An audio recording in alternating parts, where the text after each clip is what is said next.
Okay, so today we're joined on the Profit podcast by Paul Campey. I've known Paul Campey for a long time now. He's helped me in my development as a trainer, and we've got him on today to talk to us about finances. So first and foremost, welcome to the podcast, Paul. Thanks, mate. Really happy to be here. Very excited about today. Good. And just to give the listeners a bit of context, the reason that I've brought Paul on is that, as a trainer that's been in the industry a while now, I've noticed over the last few years that there are more and more people out there putting themselves out there as like educators within the, fitness business niche, so to speak, teaching various subjects. And that's good to see. It's good to see that people are doing that. But an area that I do see neglected quite often is the area of finance and what it means to be a business owner within the fitness industry and what that actually looks like. What might that look like as a model? And here at Profit Personal Training, I believe that we do a really good job in giving our trainers a structure so that when it comes to finances and being self-employed, that they've got something to follow and something to fall back on. Now, when it comes to finances, our go-to guy is Paul Campey, which is why he's on today. He's the guy that's going to be helping us talk about this and discuss that structure. And he recently delivered a full education day to our trainers about these topics. So it'll give you an insight as to what he covered there. So before we dive into your 3-step system, Paul, tell us a little bit about why finance needs to be given a bit more priority when it comes to running a fitness business, because we know it's important. We know money's important. We love the job we do, but we're there to make money and it's got to work. Talk to us a little bit about what you've seen over the last few years, your own experiences with the finance side and as a mentor as well in helping other trainers. So I don't just think it's in fitness businesses or personal training businesses. I was at a seminar yesterday in London that was specifically about business and finance and coaching around that. And to be honest, I think a lot of businesses struggle with this. I think it's because the money side of things and the finance side of things is the oxygen to the business. And if that starts to go down, you start to lose money, or you're not making any money, you'll pretty quickly find yourself out of a job or out of business. And I just think it's massive in terms of sustaining your career and sustaining a successful business. So for me, like, just to give you a bit of personal background on it, I've been doing this a long time without giving away my age or anything like that. I've been in the industry 19 years, worked employed first of all for the first 10 of that, 8, 9, 10, and then became self-employed. And being honest, I didn't really run it like a business for the first year or two. And I think that came down to me being employed before and not looking after the money side of things. And I probably struggled more than I should have in that first couple of years. Lucky for me, my wife had run a self-employed business for a few years before that, and she helped me out with it and started to see that I was treating it like a job rather than a business. So yeah, I think it's so important. I think it is the oxygen to people's business. It's the career that they're trying to build. And if it starts to go down, they can't do the work that they love doing. So it's really important. Yeah. And you touched on there about you were treating it as a job rather than a business. And I know that a lot of people that come into PT have been in a job before. Can you just give me a bit of insight into what you see those two differences as in terms of a mindset? Well, you're expecting a wage. So a lot of the things that are done in the background when I was employed, things like tax and national insurance and having management of the revenue coming in. So as an employed personal trainer, it maybe 35, 40 pounds came in for the session as revenue, but the profit and the wage that you actually pay yourself is not that 35, 40 pounds. And when I first became a self-employed PT, I thought it was, or I treated it like it was. So if a client paid me 40 pounds for a session, I thought that was my 40 pounds. Whereas it's your business's 40 pounds. And before you do anything with it, you need to tax it, you need to take your expenses off it, and then you get your profit off the other end. And there's a massive chunk of people's business that's getting that bit right so that you can sustain it and you can build a career off the back of it. Yeah, good. I think that's an important distinction there for people to think straight away. It'll set a big light bulb off in quite a few people's minds just listening to that one bit alone. So when you taught our trainers recently, I know that you sort of broke this down into 3 areas, and because finance is quite a big area to tackle, as we know, and you could teach this over weeks and months. But the 3 areas you touched on were financial mindset, systemizing your finances, and then assertiveness skills, which that last one for me was like quite an interesting one, because it's not one I don't think people would expect to hear, but I do think it's an important one. So we're going to take a bit of time to go into each of these. So let's start at the beginning and give us a bit of an idea of what you talked about in relation to this financial mindset, and making sure that that's right before we get started or as we start to grow this business. Yeah, cool. Okay, perfect. So the financial mindset side of things is we always set people up with this as step 1. And I think it's a vital step. And a lot of the time it's missed off. So our guys came in, and it's quite visible this when some of the trainers are coming into an education module. And there was 40, 50 trainers there on each day I did. And I think they're expecting one thing and they get something else. And the first thing we did for the first hour or so was goal setting. We went through what are your dreams, aspirations, goals for your finances. And we did it in a certain order. And this is what I mean by financial mindset. And if anybody wants to know a bit more about this, one of the guys that I follow and I read a lot from is a guy called Simon Sinek, who I think a lot of people will know. And it mirrors his golden circle, which is about understanding why you're doing something in the first place. So one of the first things we go through with the trainers is purpose. Like, what's your why for going out and building a successful business? Like, at its core, what is your driving force behind this whole thing? And we help them uncover that. And, we spend a lot of time doing that as well, because that's the energy you're going to need to build a successful business. And some days aren't going to be great, if I'm being honest. Like, some of them are going to be a struggle. Sometimes you're going to come up against barriers. You're going to come up against things that knock you backwards. And you need energy to be driving up that quite steep mountain sometimes. And if you don't know what that purpose is, you don't know what that drive is, you're going to give up. And that's the first thing that we try and get everybody to establish. I'll come back to that in a bit more detail if we want to go into it, but I'll go through the 3 things that we set up on financial mindset first. So the first one is purpose. You've got to get that drive. The next one is values. We help everybody understand their values and what's important to them as an ethical and moral life code, if you know what I mean, if that makes sense.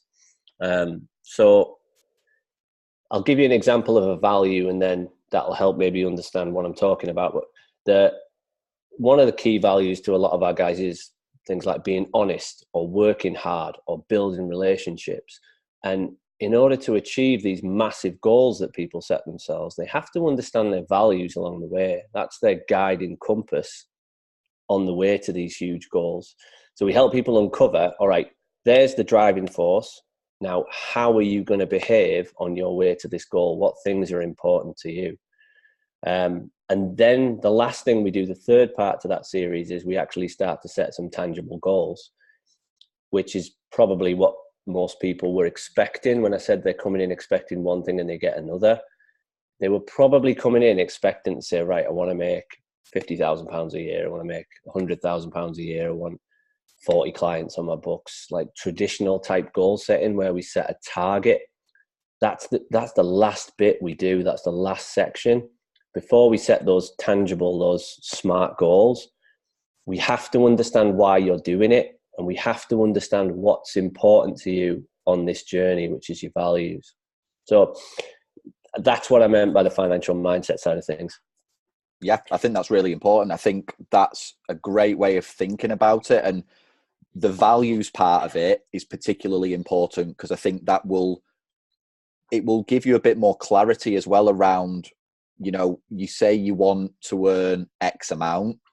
Yeah. But if, let's say, for example, family is your number one value and you don't want to be spending every waking hour away from your family, that's a limitation. You've got to understand that might impose on some of those goals, or you might have to think about those goals differently and things like that. Although the family might be a driving force, it might also be something that keeps you away from doing some of those things that might build that finance and I think you've got to be really honest with yourself with some of these things and understand that balance between the two. You'll never quite find the balance, we know that, but understanding that there are opposing forces that work with and against you at times. Yeah, perfect example. Like someone, like you say, the driving force could be that they want to produce adventures and freedom for their family, but along the way, it actually, in pursuit of the goal, it actually takes them away from their family most of the time. And they find that even when they get there, they're pretty miserable about it, or they might even have lost a family along the way, which is even worse.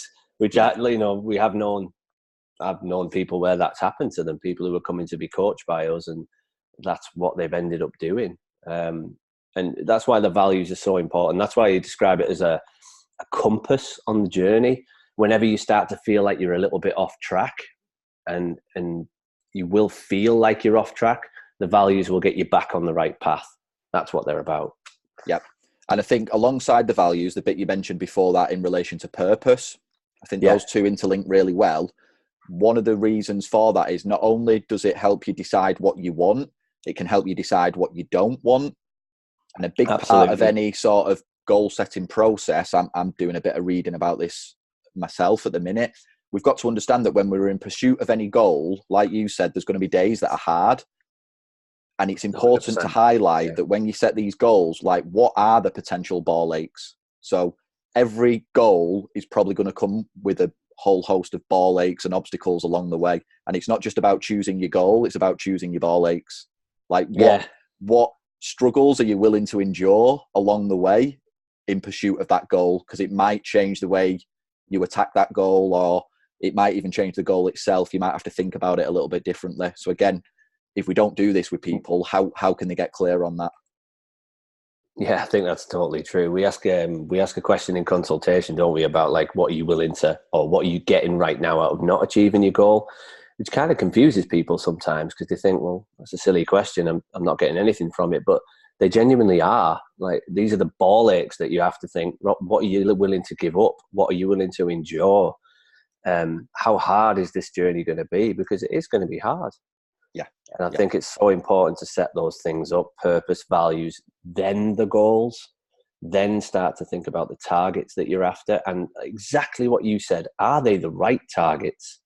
Because I think a lot of people nowadays we live in a social media age, and where it's very easy to compare yourself to what other people are doing, or very easy to look beyond what you're doing and think everybody's doing better than I am, or should I be doing this? And you have to decide for yourself what you really want. I think that's massive. Yep, definitely. So just to summarize that first step, Paul mentioned about understanding your purpose, getting clear on your goals, getting clear on your values. And then from there, you can start to formulate some goals. So if we move on to the second part of this system, which is systemizing your finances, I suppose this is all about making it a little bit easier for these things to happen for you in some way. So talk to us a little bit about systemizing your finances and how you go about helping trainers do that. Yeah. So before we go into that, I think in line with the systemizing side of things, that first step of getting the mindset right, there's ways, once you've done that, you've set your purpose, you've set your values, and you've set your goals, I think it's important to turn that into a system as well. And I know you do these kind of things every day, and I know most of the seniors in Profit do these kind of things every day, but you've got to turn it into a daily structure and a daily system to connect with your purpose, to connect with your values, and to connect with your goals. So if it's all right, like if I can give a couple of examples of things like that, is that all right with you to go through some of those things? I think that might help people. Absolutely, yeah. Things like having a vision board for your why, like having something every day when you wake up and the first thing you see is that purpose. The first thing you see is what drives you on a daily basis. So I know you have like a laptop screensaver of things that mean a lot to you. I definitely have pictures around my house and visual representations around my house that I can see every day that remind me why I'm getting up and doing what I'm doing. You've really got to tune into how important that is to choose what you're focusing on every single day.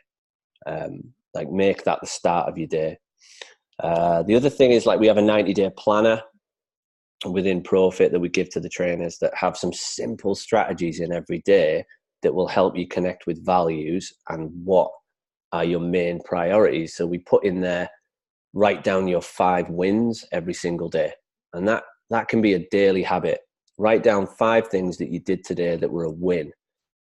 And I think this is an important point, is when we say a win, make sure that it's something that's in line with your deepest values.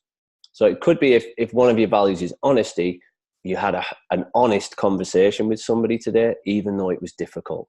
Or if one of your values is hard work, you went out today and you put in the time, the effort, the graft, the desire to go and make your business better. Even if the external results didn't necessarily come that day, you still put the hard work in. And that's a win. That's something where you can pat yourself on the back every single day and build your self-esteem, build your confidence every single day. I think that's massive. The 3 main areas to focus on is another little habit that we do daily, is write down 3 things that are going to move you forwards. So not things that you would normally do. So it can't be like, brush my teeth or made my bed or something like that. Even though those are important habits, it has to be something that's a little step out of your comfort zone every single day.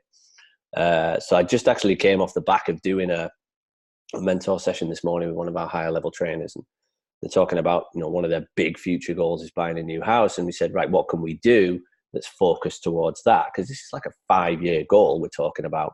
We said, well, I'm going to get my current house valued. Perfect. It doesn't have to be something that's massive, but it's a step in the right direction. And if you do 3 things like that every single day, I think that massively propels you forwards. And the last one I would say is learn how to manage emotional state. So a lot of success is and this is 18, 19 years of in trying to get into the habit of doing this every day. A lot of success is managing your emotional states on a daily basis. And, things like, I'll give everybody a bit of a real life example, that being a parent really tests you on that, and running a business really tests you on that, because the ups and downs are quite frequent. I know you've got a little boy, I got 2 little toddlers. A lot of the trainers in Profit now are mums and dads, and it tests you every single day to manage your state, to make sure that you can stay in a good emotional state, a good frame of mind, a good positive attitude, and that takes practice. And I think that's something that needs to be practiced every day as well. Yeah, so brilliant. So just to give a few systems around that first step, and I can go into more detail on things like that maybe on a later podcast or something, but yeah, I think they're hugely important. In terms of systemizing the finances, so I went through quite a lot in the education day about this, but the bottom line is it's got to be efficient. The money side of things has to be it has to be non-time consuming. I think we don't get into being a personal trainer. I certainly didn't. Even though I do teach education around finances and stuff now, I didn't get into being a personal trainer for bookkeeping and accounting. I don't know about you, but it wasn't something that was top of my list when I got into being a coach and a PT. I mean, the bottom line is we want to work with people. And the more time we're spending with people, the better our business is going to go. The more time we're spent coaching, the more time we're spent helping other people get their results, the better the business is going to go, and the happier we're going to feel. So we want to try and get to where the financial side is slick and efficient, and we do a few things to help trainers get the systems in place to make it slick and make it efficient. One of them you can actually go into a little bit for us as well, because I nicked your slides for the last education presentation. Yeah, you did, Matt, who, by the way, I think is doing an amazing job of this podcast. Just to give you a bit of credit for that, I think you're doing a top job of this, mate. And Matt did a really good webinar for our trainers on how to set your finances up for success. And it was a really simple first 12-month plan about how to set your bank accounts up in the right way. And I just completely nicked it and put it into all our education systems because I think it was brilliant. So I think if you went through those kind of 3 accounts that you recommend people do and the 4th one, I think that would be really useful for people.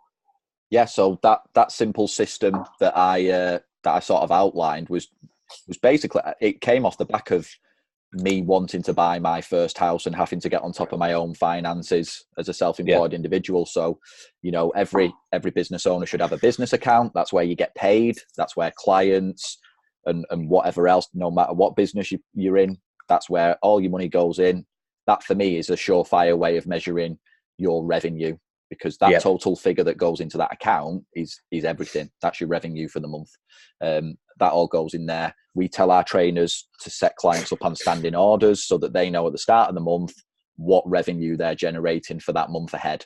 Again, it's something that's sort of, a bit unique to the way we get trainers to set up their business.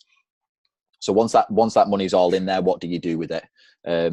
I talked about the idea of setting aside a percentage of that you don't touch for tax purposes. So as Paul mentioned earlier on, when you're in a job, that's all taken care of for you. But as a trainer, or a business owner in general, you've got to take care of that yourself. You've got to manage that better. So setting aside some money that you don't touch, it goes into that account. And it's worth saying you set up a completely different account for that, don't you? You recommend we set up a completely separate account that the tax money just disappears into every month. Yeah. And then that's taken care of. Yeah. Otherwise, I found that personally, I would let the money build up in my business account, and then you might get to the point where you've got, quite a decent chunk of money in there. You might have 5, 6, 10 grand in there, and you suddenly think, oh my God, I'm an absolute baller. I can go and do whatever I want. New car, nice holiday. And then you forget why you were letting that money build up, especially if you're young, a lot of our trainers come into this at 20, 21. It's easy to do. And sometimes you've got to make that mistake. Funnily enough, literally just before I've come on this podcast to do this call, I had an email off my accountant who's doing my tax accounts at the minute. And I one little tip I would always recommend as well is once you've worked out roughly what your tax bill is going to be per year, and you can, get help with that and get some mentoring, some coaching to understand what that figure needs to be. So if you need to put £300 a month, £400 a month into that tax account each month, I would actually put a little bit more. And I think you say the same thing, don't you? Actually overpay a little bit. Yep. And funnily enough, just before I came on this call, I just had my accountant on saying, here's your tax bill.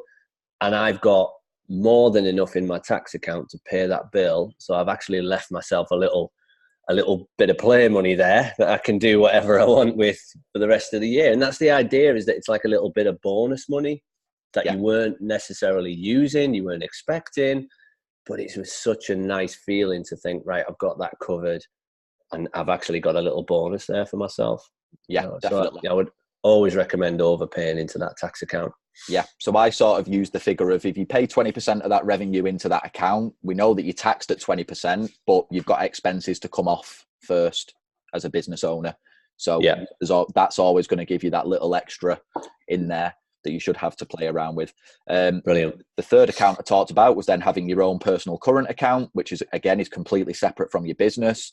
I've seen people in the past try and run a business through a personal bank account. Number one, I don't think it's the right mindset to have if you're running a business. To me, it falls under this step one of what Paul was talking about. If you've got this mindset of being a business owner and running a business and setting that up for success, you've got to run that business as separate from your own personal finance, because the two are distinctly different. So you have your own personal current account in which you pay yourself into. And I like to try and get my trainers into a habit of paying themselves a consistent amount each month, so that they then get into the habit of budgeting and things like that. They know what they can afford and what they can't afford. Because again, you might look at your revenue number and think, I can afford to do X, Y, and Z. When the reality is what you actually pay yourself after the tax and expenses and things means that you can't do those things. Absolutely, yeah. And then the fourth account that I mentioned just as a sort of a bonus one, which is how I saved up for my first house, was then just a personal savings account. So you pay yourself out of your business every month, a fixed amount, and then you set aside a percentage of that builds up over time, which might be in an ISA or a help to buy ISA or something like that, whatever you see fit at that time. So yeah, they're the four accounts: the business account, the tax account, personal current account, and then linked to that, a personal savings account. To me, that just draws a couple of distinct lines between money that's spendable and touchable, and money that isn't, money that gives you security, safety, looks after the important things.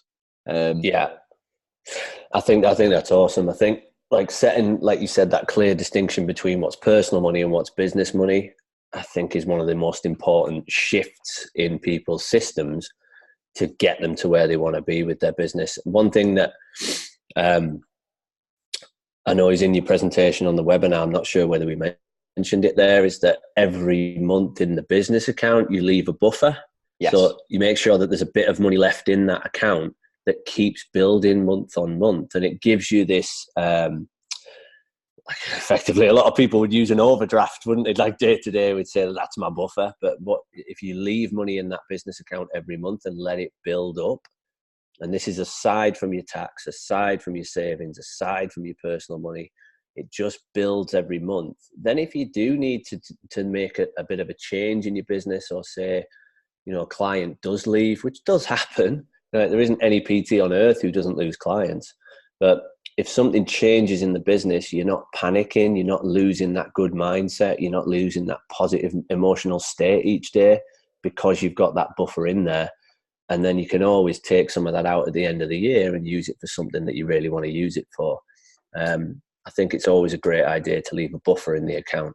Yeah, definitely. Let that build up over time, because we're big advocates of our trainers going doing things like courses outside of our own education and stuff. So that's where that comes from. It's a business expense.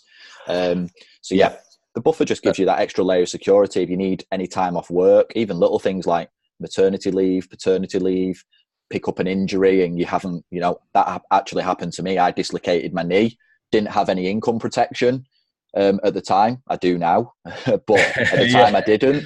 And I didn't have to panic. I genuinely wasn't that worried, because I had this buffer that had built up over time, and that's what it was there for, in case that happens.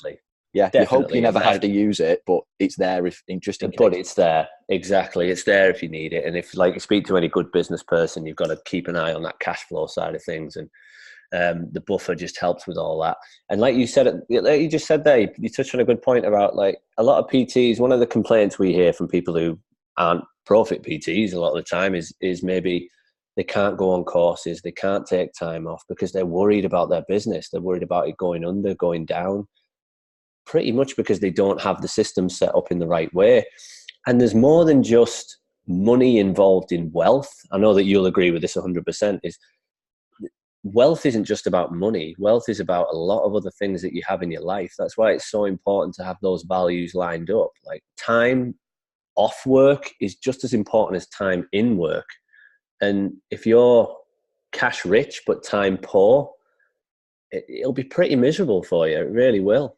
So if you set your finance systems up in the right way, you can have both. You really can. Yep, definitely. And I think another thing to remember that will probably hopefully tie in with a lot of this, especially the mindset stuff as well that Paul went through, is when I was building my business, I always went at it from like a long-term mindset. So the problem that a few trainers have with what we're discussing here as an overview is that your revenue could be fairly high. Like, we find some trainers at a very young age are turning over like $4,000 a month, which, you know, at that age is unbelievable. When they come to us and they're like, I don't know what to do, because like my mates aren't earning anywhere near this much and blah, blah, blah. But when we're trying to put a lot of these safety nets in place, they might actually only be paying themselves a small amount of that. And sometimes you've got to get that mindset right, in terms of understanding that if you're in this for the long game, if you're in this for the right reasons and genuinely want to build a business that will stand the test of time, you have got to just accept that even though you're earning good money in that, good business is to set a good chunk of that aside and see you through these first few years. You've got to remind yourself of this key statistic that you'll hear in a lot of business books. 95% of businesses fail in the first 5 years. Yeah. Which is crazy. Yeah. So you almost got to approach it from the mindset of these first 5 years, even if you're doing well, it's all about survival and setting foundations. You know, I've been in business. 100%. I've been in business 8 years now, but I view my business as 3 years old, because the first 5 years were just about setting all these structures in place. And then it's like, right, now I've nailed that. Where can we go from there? Yeah, I totally agree. Yeah. So again, 100%. I think you've got to have that mindset. It can't just be about, you know, what holiday can I go on this year? what what car can I buy this year? Those things might be important to you, but again, it's once you've got the values and that Paul talks about earlier on in place, and you won't have it at day one. That's not, that's okay. It will take a bit of time, but spend the time to understand those things, and then it makes these decisions easier to make. And it just falls into place, I find. Yeah, definitely. And a big part of what me and you and the rest of the education stuff that we try and get out there is what took us years to learn. Hopefully is not going to take the next generation of trainers the same amount of time. It's just helping them see that those mistakes we made, you can learn from those. And if you set yourself up in the right way, then you can get a hell of a lot of the things that you want and run a great business and live your values daily. It's very possible. Yep, definitely. Yeah. So now that we've touched on sort of systemizing the finances by means of setting up these various accounts and paying into those. And what we mean by systemizing, by the way, just to touch on it, is the idea that you've already decided the amounts that are going into those accounts ahead of time. So you might have to physically go in and just move that around quickly, on your app, on your phone. You get paid on the first, go in and move that money around, and then it's done for the month. What's yours, what isn't yours, and that's how the systemizing works. Definitely. Once that money's in there by standing order, like you just said, and then it's pinged off into these different accounts through standing order systems and direct debit systems, you don't need to look at it. Like literally go and check it once a month just to see everything's in the right place. That's it. And it gives you an instant overview of your business, how much tax money you've got, how much revenue you've got, how much personal money you've got, how much is in savings. And the thing about savings, you said keep monthly, try and put some money into savings every single month. The quicker people can get into that habit, if I could promote one habit every month at the minute for finances, would be get into the habit as early as possible, putting 10 to 20% of your earnings aside. You won't miss it, and it will build faster than you believe. Yeah. And make sure it goes into an account where you can't get at it. I read a book recently called Profits First, which is really good if anybody wants to pick that up. Mike Mikhailovich, I think his name is. And one of his recommendations was that this bank account for your savings is in a different bank that you can't access. You don't have cards to, you don't have easy logins. Obviously, you can get it if you really wanted to, but it's not visible. Yeah, which I really like. I think that was a great little tip. Out of sight, out of mind. It's almost like getting around human psychology because, like you said before, if that money's in the account, we'll spend it. Yep. It's a bit like if the biscuits are in the cupboard, you'll eat them. It's inevitable that those things are going to happen. So you've got to be a bit cleverer with your tactics around getting around basic human psychology, is that we're built to pick the path of least resistance. So if we see that money there, we'll spend it. Yep, definitely. So as we move on to this last section of the three processes, assertiveness skills. As I mentioned earlier on, like when I read this, it took me a little bit by surprise because I was sort of thinking, oh, I didn't expect to see that on the list, but it makes perfect sense when we start to unpack it now and dig into it for people, because it's something that over time we found trainers need help with, and it is a fundamental of business. I don't know if it's a Britishness thing that we're all a bit shit at talking about money, a bit too polite. But it's important. So, talk to us a little bit about that and why that makes up part of your model that that you teach trainers. Yeah, so those, like, we set these three areas up that understand the mindset, get in the right frame of mind, understand purpose, goals, values, systemize the business. But at the end of the day, these things don't necessarily happen unless the trainer takes the steps. And it's the same with if we're coaching a client. Most of the clients who come in, and you'll probably agree with me on this, is that they understand nutrition on a general basis. They understand that they're probably overweight because they're eating too much or they're not moving enough. They understand roughly what good foods and bad foods are and aren't. It's getting themselves to do it, which is quite difficult. And it's almost the same with some of this finance stuff. Like one of the tips you put in there about getting on standing orders, it sounds simple, but that doesn't mean it's easy. When we talk to trainers when they first come in and train them up and say this is how we set the business, is that we get clients to pay via standing order. every single person nods their head and goes, that's obvious. That's really, makes perfect sense. But I would bet my house in the first month that somebody will sign a client up and not put them on a standing order. And I'm guessing you're finding similar experiences over in Yorkshire, and when you mentor some of your guys as well, is that there's always an example of somebody who lets a client sign up but doesn't actually put them on that standing order. Is that right? Yep, definitely. Yeah, I think it's pretty common. Yeah, and that's where assertiveness skills comes in, is communicating to a client what we're doing, why we're doing it, how it's going to work, and what they need to do next is so important. So important. So if we take the example of a standing order, why are we putting somebody on a standing order? Well, it's for the client's convenience. Everything we do payment-wise in our lives is convenient. I remember switching my phone over once, and they didn't put me on a standing order or direct debit, which sounds really weird. But I was in the middle of a business call and it cut out. Like the phone went dead.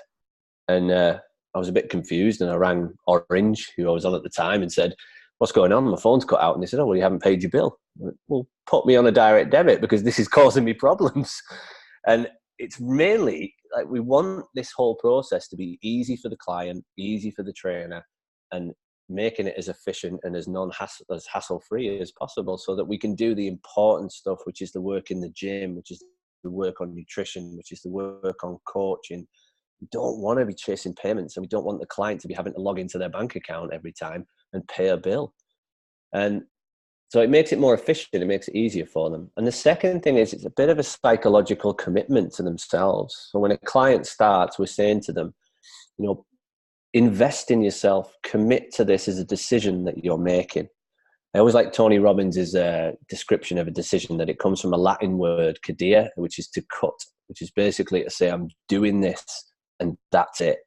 It isn't an if, maybe, or but. This is I'm committed. It's a must. And some of it is saying to themselves, I'm 100% in for this, and I'm going to change my life. So if we explain a standing order to somebody like that, they'll get it. They'll understand it. And then we've got to go through here's what it is. Here's the process of making it happen. And here's what you need to do next. And break that down into something simple. So we give people, look, here's an email with a description of how to set your standing order up. Or here's a template standing order form, which all you got to do is fill it out, take it to your bank, done and dusted. So we aim to make it as easy as possible. But you've got to have that conversation, otherwise you'll never set these systems up. Yeah, definitely. And then I know that these skills then extend into the future after that initial relationship has been set up with a client, in terms of, being strict, should I say, on cancellation policies and things like that, and rearranging sessions. And, again, quickly trainers can find themselves in a bit of a pickle, really, when it comes to just managing people, and how that then potentially impacts the money that they bring in and the revenue that they generate, because a few months in, they've got a client that they owe 4 sessions, 8 sessions, whatever, because they've allowed them to keep cancelling, and I've said to them, oh, we'll catch it up at some point. And then now the client turns around and says, well, I won't pay you for next month because I've got all these sessions in the bank. And all of a sudden you lose the whole revenue for that month from that client, and that's where the business is going up and down. So talk to us a little bit about that process of like cancellations and things like that as well, and why that makes up part of this model. Yeah, so there's a few things that fall into that category, that like maybe 4 or 5 things. I think cancellation policies are massive. Holidays, whether that's the trainer or the client going on holiday, we have procedures for that. So to make sure that the client stays on track and that, like you said, the revenue doesn't go up and down. Fixed time slots is another one that we work really hard on with trainers and clients. Is when a client starts their journey, get them in fixed time slots. There's no need to waste time for you or the client changing time slots around. Obviously, there'll be exceptions to that rule, but if we can get somebody in 8 o'clock Tuesday morning, 8 o'clock Thursday morning, and that's their slot, basically until one of us dies, then it's going to be much easier to build patterns and build habits around those types of things. And we waste less time on having silly conversations or trying to get people booked in.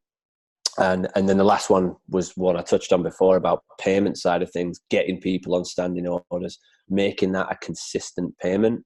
and making sure that it's going to come in every single month. So to go back to cancellation policies, like we have a 24-hour rule. So we, first of all, we say to people that never cancel, only reschedule. So if we recommend somebody trains twice a week, that's what we mean, twice a week. We don't mean once. Sometimes we mean twice.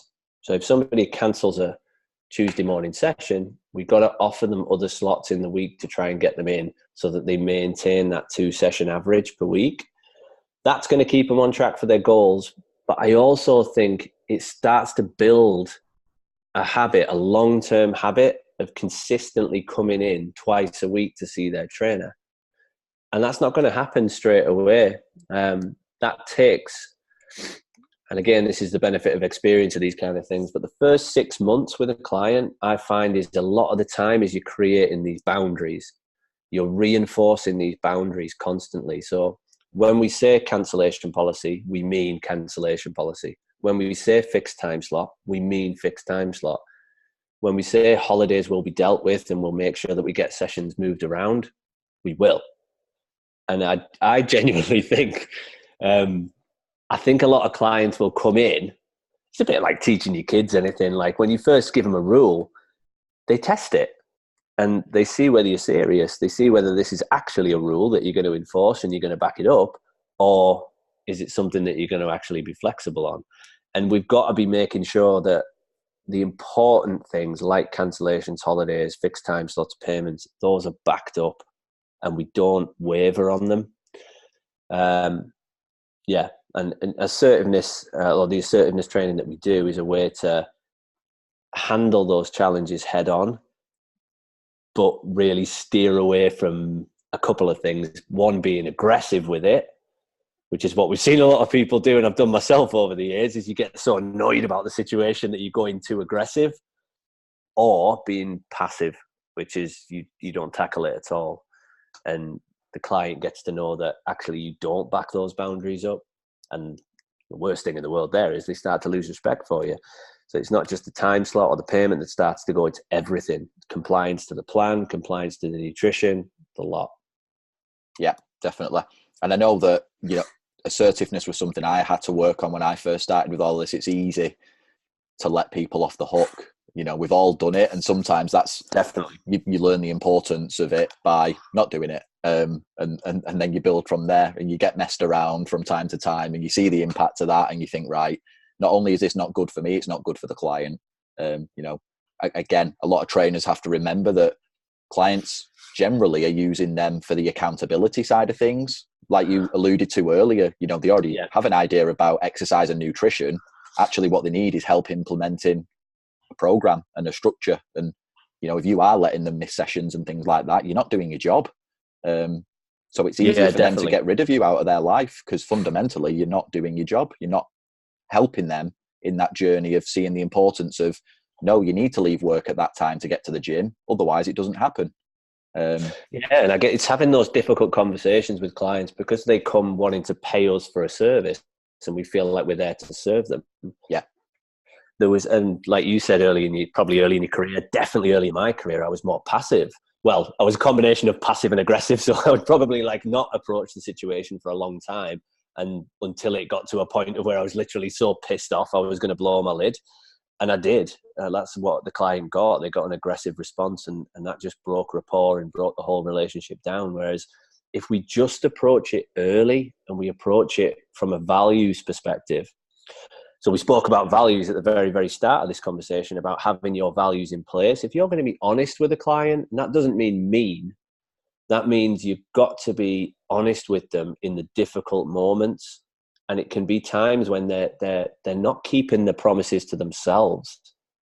So when we first do a consultation with a client, there isn't anyone in the world who comes into that consultation and goes, so we say to them, we want you in twice a week and we want you paying by standing order, and here's the reasons why. And at that moment, the client will be very agreeable. They will be very positive. They will be very on board with it all. But as well as I do, within 2 or 3 weeks, they'll be struggling with it. So they will actually be starting to maybe struggle a little bit with some of these things. And it's not because they necessarily are trying to piss you off or to to break the rules. They're not doing it consciously. It's almost a subconscious thing. They're trying to test whether this is going to last for them or not, whether this is going to be something they can put their trust in.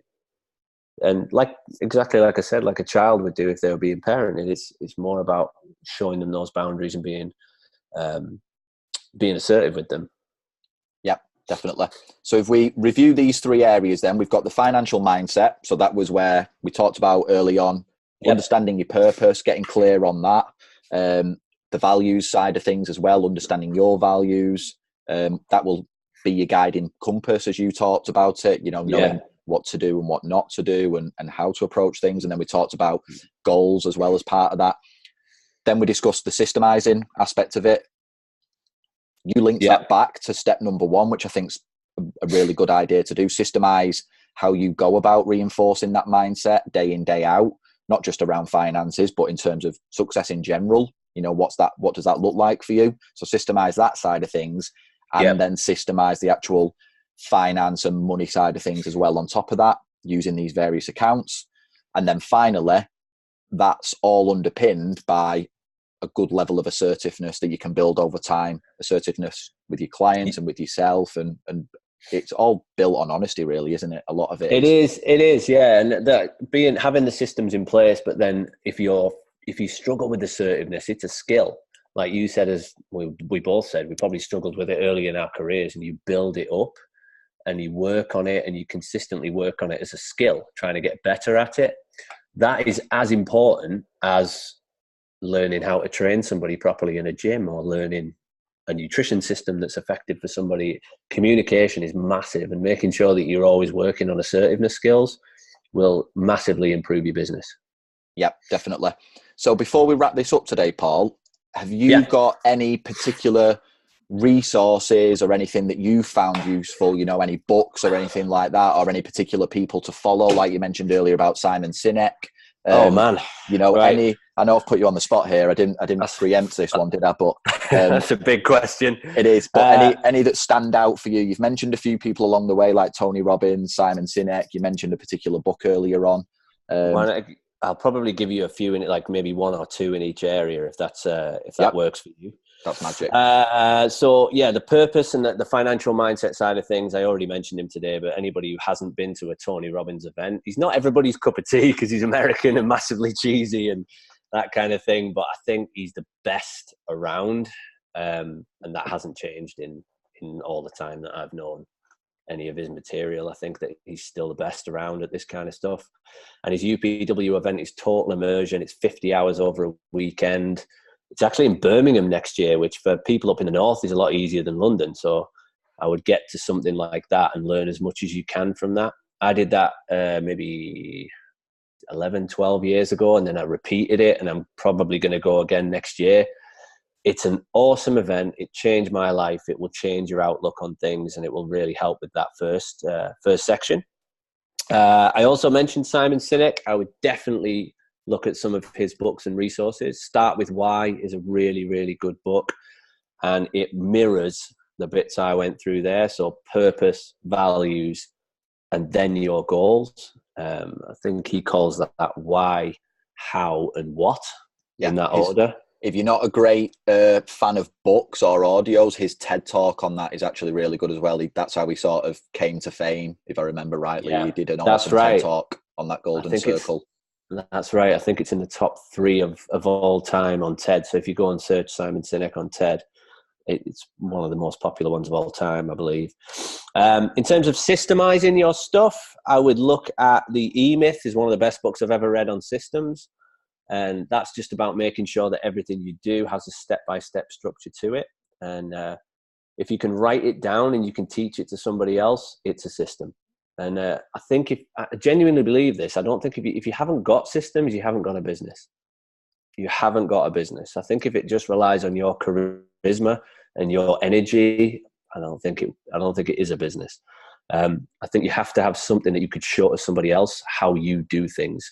And The E-Myth is one of the best books I've ever read for that. The one I've read recently, which I really, really like, is Profits First by Mike Mikhailovich. I think I mentioned that as well. That is, I'm going to change that actually. the Matt Robinson webinar on how to set your accounts up is honestly better for personal trainers who have never experienced any of this systemization stuff before. I would watch your seminar or webinar first. And then if you want to go a bit further with some things, I would read the Profits First book, because some of it gets a bit wild. I think you end up with about 15 accounts set up all over the place, which there's perfect logic behind, but I'm not 100% sure it's totally necessary. So I would look at your webinar definitely and go through that. That will teach you everything you need to know. And then assertiveness training.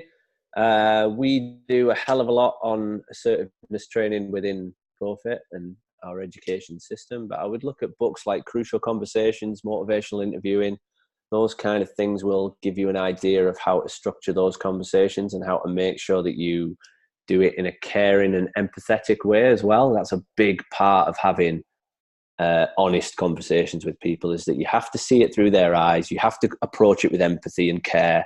You have to keep rapport with people through that process. You can't just steamroller in and blast people with the truth. That's not being honest. That's being mean. And I think we always need to think that this person came to us for help, and things like Crucial Conversations, Motivational Interviewing will really help you put a framework around having a caring, honest conversation with people. And if you do it that way, 99.9% of the time, you'll get a good result. Yeah, perfect. So before we finish off, any other sort of final thoughts or anything like that in regards to finance? Any sort of little signing off that you want to do as your first interview on the podcast? What would I say? Finances. I would probably say, like, I think you touched on it a bit earlier in the podcast, is play the long game. I loved what you said about 95% of businesses are out within the first 5 years, or 10 years, was it you said? 5 years. 5 years. That's a frightening statistic. And I know that still to this day, we're still on something like 70% of PTs that come into the industry within 6 months aren't in the industry. That's terrifying. Like, that's not good. I know that some people won't be suited to the industry, but there'll definitely be some gems in there that didn't make it through just because of some things they didn't set up. So I would say play the long game with it. Set yourself up for long-term success. Don't think that in the first year, 2 years, 3 years, you need to be setting the world on fire. I think I mentioned I was at a seminar yesterday in London around finances and coaching, and this guy was talking about 25-year goals, which blew my mind. And, I was like, Jesus Christ. And he's a brilliant seminar, brilliant guy. But one thing that made sense to me was he said 25-year goals. Think of everything that you could change in 25 years. And I thought, everything? Like, what could you achieve in 25 years? It's astronomical. You could 10 times your business, 20 times your business. Like, you could triple your revenue, anything you want, really. And then he said, that's 100 90-day periods. I thought, that's interesting, because that 190 days doesn't seem like that much. And it's much easier to think, right, 90 days, I can do some great work in 90 days. I can set some clear targets. I can set some clear actions. And then I can review it after that 90 days and push myself forwards again. And it helps you chunk it down into simple things that would make a big, big difference long term. So I would suggest play the long game. Make sure that you are setting yourself up for long-term success. Chunk it down into 90-day blocks. Get some help with that. Get a coach, get a mentor, get somebody who can help you see it clearly. Don't expect too much too soon. And put the work in. One of mine, and I know one of your values as well, is hard work. And nothing that's great ever, I don't know anybody who achieved great things without putting hard work in. Yeah, and you've got to be passionate, and you've got to put hard work into it, and don't worry too much sometimes if things don't quite work out. Keep focused on the long-term goals. And I suppose the funny thing about that is that's the same advice we're giving clients. We're saying to them, don't expect everything all at once. Don't expect, ignore these. So true, right? Ignore these 6-week transformations and things like that. Yet sometimes we've got to remind ourselves of that. We're very good at understanding that within a fitness concept, but within a finance, arena, it might be that we've got the wrong mindset in that sense, and we You know, we would never talk to a client about 25-year goals, but, you know, we almost want them to have that. And it's the same for ourselves is, you know, what could your life look like in, you know, you could completely change it. So, yeah, I think that's a great bit of advice there to finish off with. Yes, definitely. Yeah. A big thanks for coming on today, Paul. Thank you very much for your time. Thank you for sharing everything that you have done. It's been a pleasure to have you on board. And just before we end the conversation, I will be getting Paul back on again at some point to talk more about his personal journey within the industry. Because as he mentioned, it's been a 19-year journey. So if we can condense that down into an episode and give you some key takeaways from that, that'd be really useful. But for the purposes we'll give it a today, go. Yeah, for the purposes of today, it was all about the finance stuff. So yeah, thank you very much for today, Paul. It's been a pleasure. Awesome, mate. Been really good to spend time doing this. And yeah, like I said before, I think you're doing a class job of this podcast, and it'd be a pleasure to be back on at some point. Yep.